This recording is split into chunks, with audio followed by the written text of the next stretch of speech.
Hello नमस्कार, जय हिंद साथियों। स्वागत है आपका आपके अपने यूट्यूब चैनल विजन क्लासेस पर।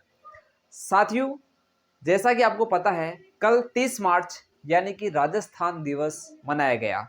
साथियों, मैं आपको बहुत ही जनरल और सामान्य जानकारी देना आया हूं आज कि आखिर राजस्थान दिवस क्यों मनाते हैं।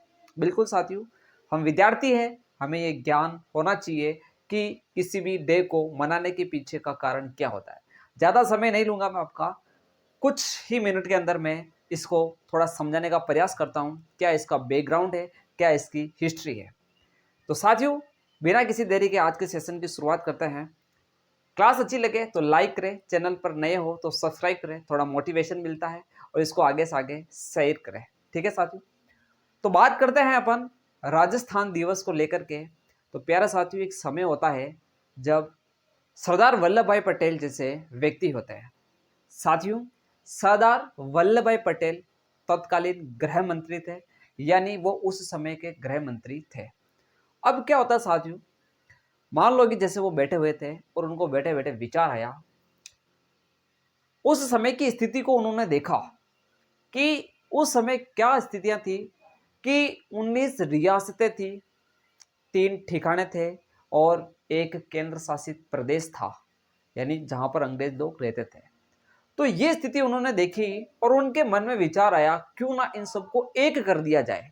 बस जैसे ही विचार आया और उन्होंने इसके ऊपर काम करना शुरू कर दिया। बड़ा संघर्ष रहा साथियों, और इन सब रियासतों को, ठिकानों को, केंद्र शासित प्रदेश को एक करने के लिए वो लग गए और जोर शोर से तैयारियां प्रारंभ कर दी। बड़ी समस्या भी आई थी साथियों उस समय एकीकरण करने में, क्योंकि अलग अलग रियासतें, वहां पर अलग अलग राजा हुआ करते थे, हर रियासत के अलग अलग राजा। अब सब राजाओं का दिमाग अलग अलग होता है, अब उनको एक मत करना, एकजुट करना बड़ी समस्या थी। फिर भी उन्होंने बड़ा प्रयास किया और सब रियासतों को एक करने का धीरे धीरे क्या किया, एक किया। साथियों, उनको एकीकरण को पूरा करने में 7 चरणों से गुजरना पड़ा, और ये जो उन्होंने प्रक्रिया प्रारंभ करी, यानी मैं बोलूं कि पहला जो चरण आया था, ये प्रक्रिया प्रारंभ हुई थी 18 मार्च 1949 को। 18 मार्च 1949 से प्रारंभ होकर की प्रक्रिया चलती है 1 नवंबर 1956 तक। बात करते हैं कि इस प्रक्रिया में समय कितना लगा। तो इस प्रक्रिया में 8 वर्ष 7 माह और 14 दिन का समय लगा। तो बड़े कठिन परिश्रम के बाद सफलता मिली।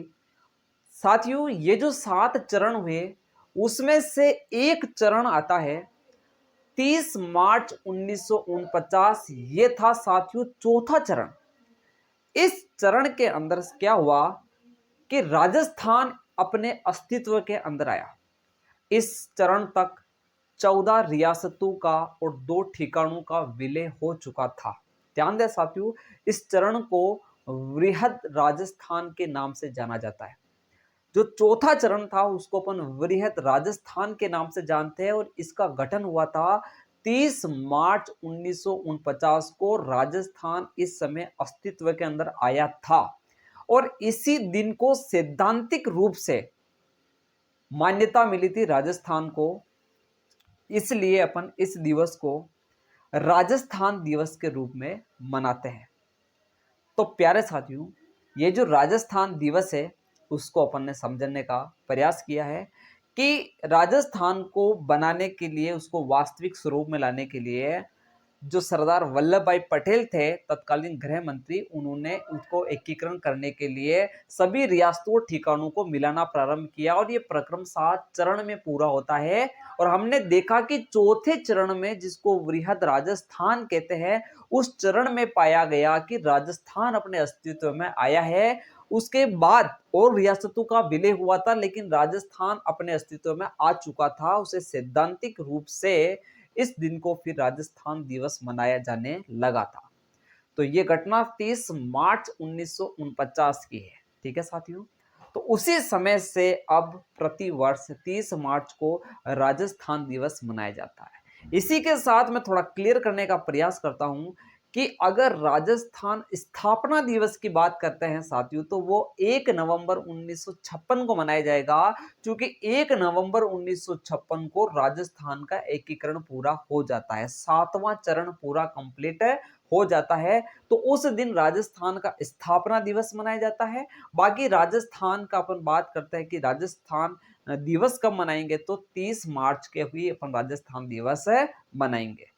तो इस प्रकार अपन ने जानकारी लेने का प्रयास किया। ये राजस्थान जो शब्द है, ये पहले राजपूताना के नाम से प्रचलित हुआ करता था। राजस्थान शब्द को सबसे पहले कर्नल जेम्स टोड की एक पुस्तक आती है, the annals and antiquities of Rajasthan, उसके अंदर इसको देखा गया था और राजस्थान शब्द जो कर्नल जेम्स टोड के द्वारा ही दिया गया है।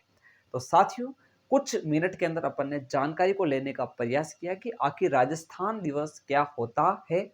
जानकारी आपको कैसी लगी कमेंट बॉक्स में जरूर बताना। अच्छी लगे तो लाइक और इसको आगे से आगे शेयर करने का प्रयास करना। बाकी मिलते हैं और भी अन्य जानकारियों के साथ आने वाली अगली क्लासों के अंदर। तब तक के लिए इतना ही कहूंगा कि इंतजार रहे आपको, उस क्लास का जो और भी शानदार और जानदार होने वाली है। जय हिंद, जय भारत।